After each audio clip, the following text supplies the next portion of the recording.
안녕하세요, 뉴스반장입니다. 촛불을 들고 광화문과 시청 앞에 모이셨던 수많은 국민들을 생각했습니다. 최근의 정치 상황 변화와 관계없이 정치 제도 개혁을 통한 정치 교체, 이념과 진영을 뛰어넘는 실용적 국민 통합 정부를 흔들림 없이 계속 추진해 가겠습니다. 저도 검찰총장을 하다가 작년 딱 오늘 2021년 3월 4일 이 땅의 자유민주주의, 법치, 정의, 상식이 무너져 내리는 것을 더 볼 수가 없어서 작년 오늘 사퇴했습니다.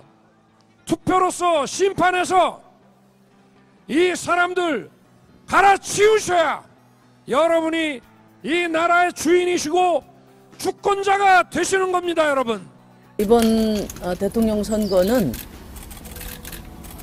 양당 기득권 정치를 다당제 책임 연정으로 바꾸는 대전환의 선거입니다. 우리 시민 여러분들께서 소신 투표해 주시고 내 삶을 바꾸는 미래를 위한 소중한 한 표 부탁드립니다.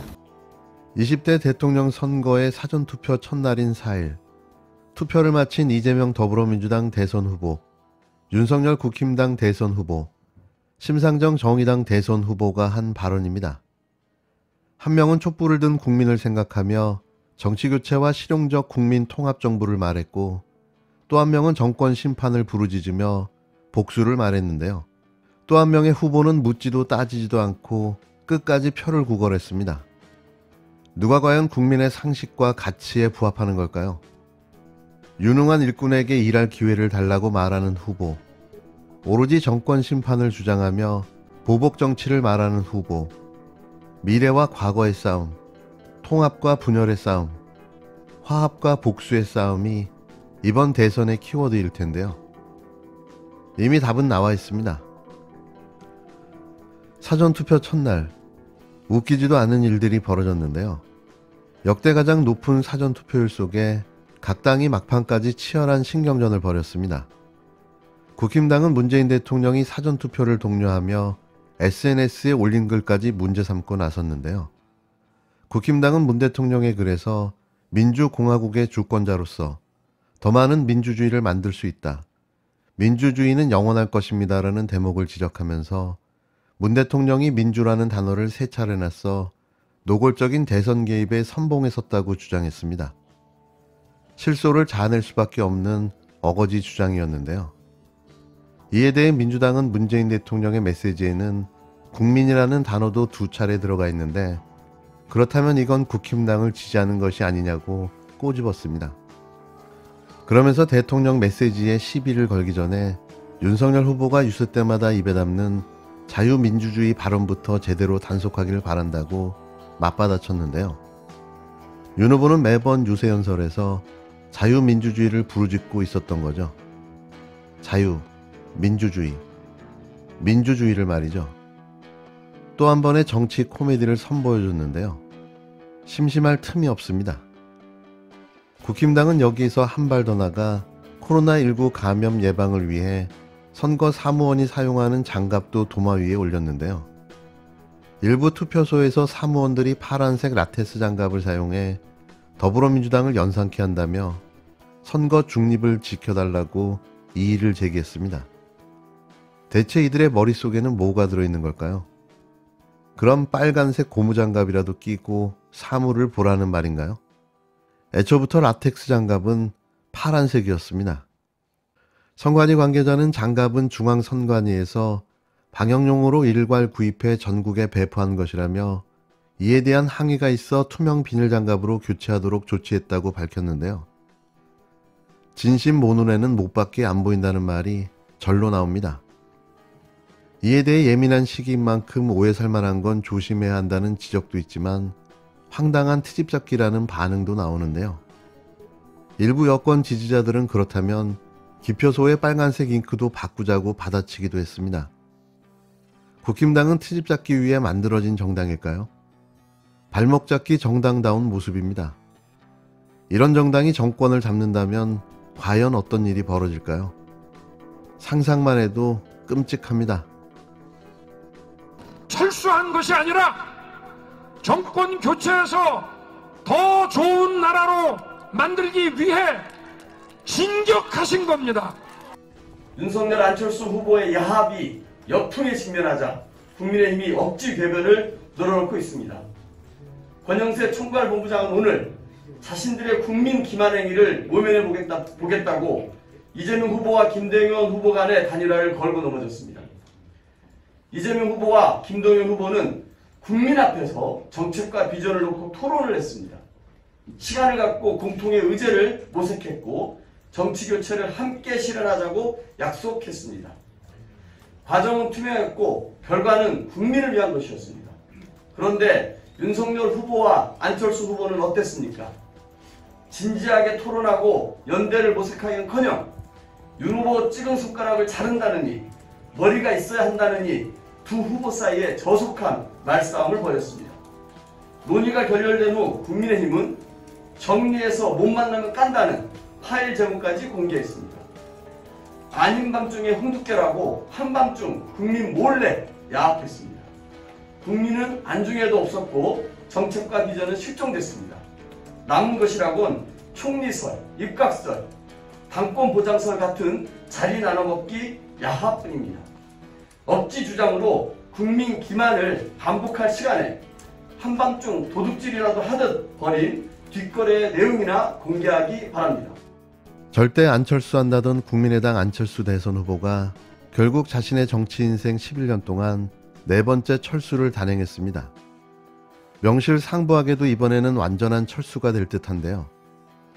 안 후보는 지지자들에게 죄송하다고 밝혔지만 안 후보의 팬카페와 국민의당 게시판에는 안철수 지지 평생 철수한다. 10년을 조롱받으며 안철수 지키기에 애써온 지지자들에게 이건 배신이라는 격양된 글이 쏟아지고 있습니다.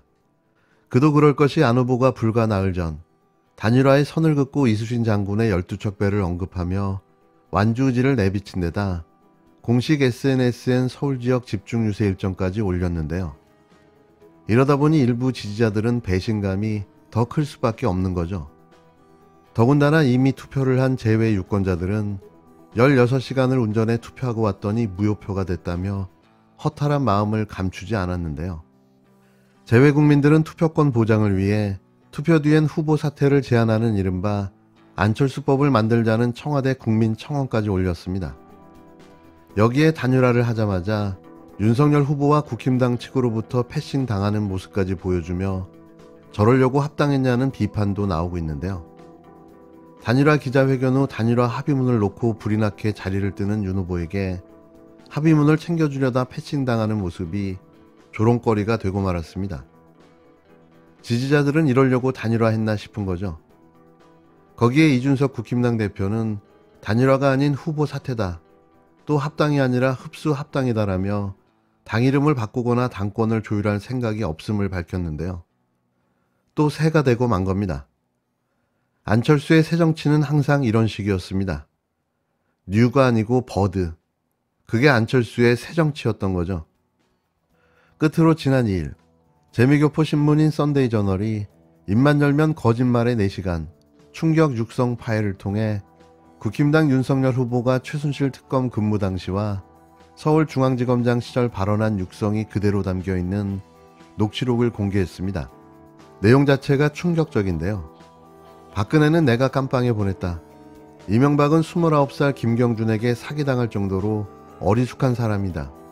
경찰은 검사 미치라는 등의 발언을 하는가 하면 검찰개혁을 노골적으로 반대하는 내용이었습니다.